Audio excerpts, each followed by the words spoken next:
Un seul décès, mais toute une région, et le monde, retient son souffle. Le 28 février, la mort de l'ayatollah Khamenei a mis un terme à un chapitre majeur de l'histoire politique iranienne. Mais ce n'est pas juste un changement de nom en haut de l'État. C'est un vide de pouvoir soudain au cœur d'un des pays les plus stratégiques du Moyen-Orient.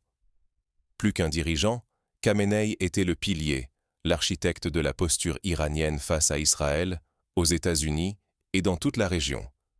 Sa disparition intervient à un moment explosif, alors que le conflit Iran-Israël monte déjà en intensité.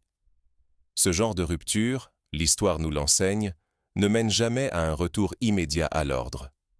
Au contraire, c'est la porte ouverte à l'incertitude, aux luttes d'influence interne et aux pressions internationales. Ignorer ce tournant, c'est risquer de subir de plein fouet les répercussions, flambée des prix de l'énergie, tensions sécuritaires, instabilité politique, qui pourraient toucher chacun d'entre nous, où que l'on vive. Pour comprendre l'ampleur de ce séisme, revenons sur ce qui rend le cas iranien aussi explosif. Depuis 1989, une seule voie dominait la stratégie iranienne. Celle de l'ayatollah Khamenei, guide suprême, qui n'était pas uniquement le chef d'un État, mais le pilier idéologique, militaire et stratégique du régime. Sous son autorité, la politique étrangère iranienne s'est construite autour d'une ligne claire: résistance face à Israël, défiance constante vis-à-vis des États-Unis et tissage d'alliances régionales avec des acteurs comme la Syrie ou le Hezbollah. Rien ne se décidait sans son aval. La centralisation du pouvoir autour de sa personne est devenue extrême.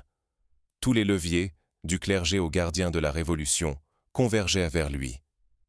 Mais aujourd'hui, sa disparition ouvre un vide. Le vrai enjeu n'est pas tant la survie de l'Iran en tant que nation, mais la façon dont il va se réorganiser de l'intérieur. À Téhéran, chaque faction, militaire, politicien, religieux, affûte ses ambitions. Les gardiens de la Révolution, qui ont patiemment attendu leur heure, calculent désormais chaque mouvement. Le monde extérieur, lui, observe à la loupe le moindre signe de faiblesse. Israël jauge la réaction militaire de l'Iran, les États-Unis évaluent si la dissuasion tient encore, et les puissances régionales s'interrogent sur le nouvel équilibre. Ce que beaucoup sous-estiment, c'est que l'absence d'un leader comme Khamenei ne rime pas forcément avec chaos.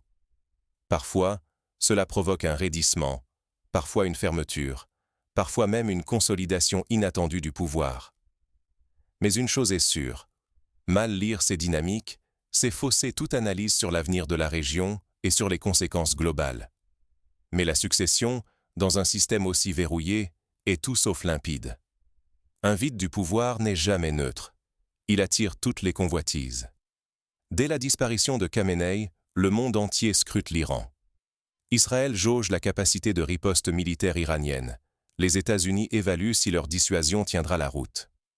L'Arabie saoudite, la Turquie et d'autres puissances régionales recalculent leurs intérêts, prêts à ajuster alliances et stratégies en fonction du moindre signe de faiblesse ou de consolidation. Ce qui se joue, c'est bien plus qu'une simple succession. C'est une épreuve de force où chaque acteur externe guette la faille. Un vide du pouvoir, c'est l'incertitude absolue. Il peut conduire à la fragmentation, à la multiplication des factions, voire à la guerre interne. Mais parfois, il provoque l'inverse. Un resserrement autour du nouveau centre, une consolidation brutale pour afficher l'unité à l'extérieur. Tout dépendra de la direction prise par les nouveaux dirigeants. S'ils veulent prouver leur force rapidement, l'escalade sera presque inévitable, avec le risque d'un embrasement. Chaque missile tiré devient alors un message, chaque riposte une démonstration de force ou, à l'inverse, un aveu de vulnérabilité. Mais si la priorité est à la stabilité, on pourrait assister à une pause, une sorte de respiration, le temps que le nouveau pouvoir s'installe. Ce jeu d'équilibre est d'autant plus périlleux qu'une seule erreur de lecture, un mauvais calcul, suffit à déclencher une onde de choc régionale, voire mondiale. Un faux pas peut perturber les routes énergétiques vitales, enflammer les marchés, faire flamber les prix du pétrole en quelques heures. Les nerfs sont à vif, car la perception compte autant que la réalité. Montrer de la faiblesse, c'est inviter à l'intervention.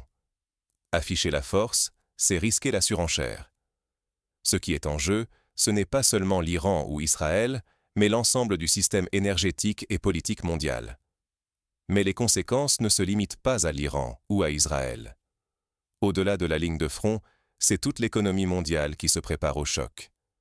Le détroit d'Ormuz, cette étroite artère entre l'Iran et le Golfe, fait transiter chaque jour une part énorme du pétrole mondial. À la moindre tension, c'est toute la chaîne qui vacille.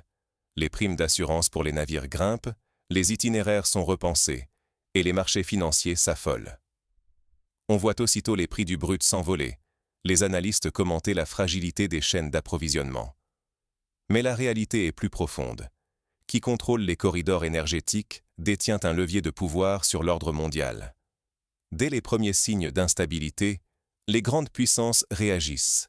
Déploiement naval, évaluation des réserves stratégiques, diplomatie survoltée. Elles savent qu'un blocage durable du flux pétrolier ne s'arrête pas à la région. Il s'étend comme une onde de choc, atteignant chaque économie, chaque foyer. Pourtant, ce sont les pays du Sud qui perdent le prix fort. En Afrique, en Asie, en Amérique latine, la moindre hausse des prix de l'énergie se traduit immédiatement par plus d'inflation, des transports plus coûteux, des aliments moins accessibles. C'est là que la question de souveraineté prend tout son sens. Dépendre d'un unique corridor ou d'un alignement dicté par des intérêts extérieurs, c'est s'exposer à trop de vulnérabilité. Les États qui ont diversifié leurs sources d'approvisionnement et renforcé leur autonomie seront mieux armés pour amortir le coup. Mais un choc prolongé, lui, peut réellement fragiliser durablement les économies et déstabiliser les monnaies des pays non préparés. Face à cette réalité, comment les nations peuvent-elles se protéger des secousses imprévisibles? Le vrai défi n'est pas d'éviter la tempête, mais d'avoir construit son abri avant qu'elle n'éclate. C'est là tout le sens de la résilience, surtout à l'heure où la mort de l'ayatollah Khamenei rebat les cartes au Moyen-Orient et bien au-delà. Dans ce contexte, la multipolarité ne se proclame pas. Elle se bâtit, patiemment, par des actes concrets. Diversifier ses routes commerciales, planifier son énergie de manière indépendante, renforcer la coopération régionale. Ce sont ces choix stratégiques qui forgent la souveraineté des nations du Sud global. Regardez l'Afrique. À chaque conflit géopolitique majeur, ce sont d'abord les monnaies, le prix des matières premières, la stabilité politique qui accuse le choc. Trop souvent, les pays dépendants se retrouvent ballottés, contraints de choisir un camp et d'ajuster leur économie à des décisions prises loin de chez eux. Mais ceux qui ont investi dans leur autonomie, préparé leur transition énergétique, multiplié leurs partenariats, résistent mieux aux secousses internationales. Il faut comprendre que la souveraineté, ce n'est pas qu'un mot à brandir, c'est une véritable armure face aux crises. Les nations qui anticipent, qui s'organisent au-delà des urgences du moment, absorbent les chocs. Celles qui s'en remettent uniquement à la réaction subissent les conséquences de chaque nouvelle crise internationale. Aujourd'hui, avec la disparition de Khamenei, la tentation serait forte de n'agir qu'en fonction des gros titres. Mais l'enjeu est ailleurs.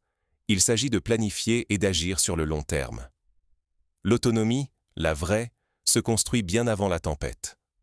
Ne pas agir, c'est s'exposer à voir les mêmes faiblesses se répéter, crise après crise, et à rester prisonnier des agendas des grandes puissances. Face à ce nouveau chapitre, une seule chose compte vraiment. L'histoire ne s'arrête pas, et la prochaine secousse est une question de quand, pas de si. Aujourd'hui, nous assistons à la fin d'un chapitre en Iran, mais les répercussions ne font que commencer. Ce qui se joue en coulisses, dans les salles de commandement militaire, dans les réunions diplomatiques, jusqu'au marché de l'énergie, nous concerne tous, bien au-delà des frontières du Moyen-Orient. Les prix du pétrole, l'inflation, la sécurité de nos foyers, notre souveraineté. Tout cela est directement lié à la capacité des nations à anticiper plutôt qu'à subir. Le vrai risque, c'est de croire que cette transition ne nous concerne pas, ou qu'il suffit d'attendre et d'espérer le meilleur.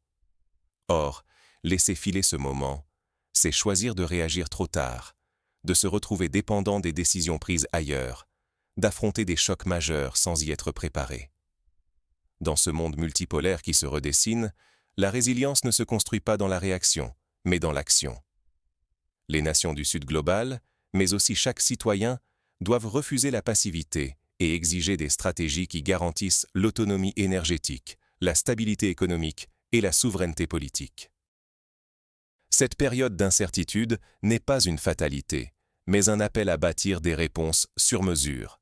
Diplomatie inventive, alliances intelligentes, investissement dans les ressources locales, anticipation des ruptures à venir. Plus que jamais, comprendre les mouvements profonds derrière les gros titres devient une nécessité, pas un luxe. Ceux qui sauront lire entre les lignes et agir avec lucidité traverseront les tempêtes à venir avec un temps d'avance.